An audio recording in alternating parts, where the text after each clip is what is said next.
পৃষ্ঠা থেকে বসে যাচ্ছে নাম্বার 11 পপি। পপি থেকে বসে 9 নম্বর যাচ্ছে সোহাগী।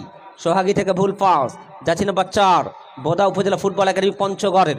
সেখান থেকে বসে জয়পুরহাট চমৎকার ভাবে অ্যাটাকিং মিডফিল্ড অঞ্চল থেকে আবার অফসাইড। অফসাইড সহকারী রেফারি এ যাত্রায় কিন্তু তানিয়া এবং সানিয়া দুজনকে নিয়ে ম্যাচ পরিচালনা করছেন মাহফুজা রাহাত সেন্টার ব্যাক, পঞ্চগড়ের সেন্টার ব্যাক। এক্ষেত্রে আবার পার্শ্বরেখার বাহিরে থ্রোইন লাভ করেছে। এখনো প্রচুর দর্শক কিন্তু মাঠের বাইরে অবস্থান করছে।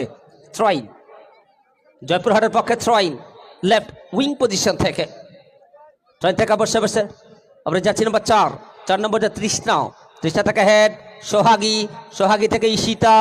ঈশিতা থেকে বসে প্রতিপক্ষের খেলোয়াড়টি চমৎকার দেয়া নেয়া বিপদ সীমারেখার মধ্যে ডিয়ারিয়া সামান্য বাইরে। এটা চমৎকার কিক ছিল কিন্তু বল চলে গেল সরাসরি গোল লাইনের বাহিরে।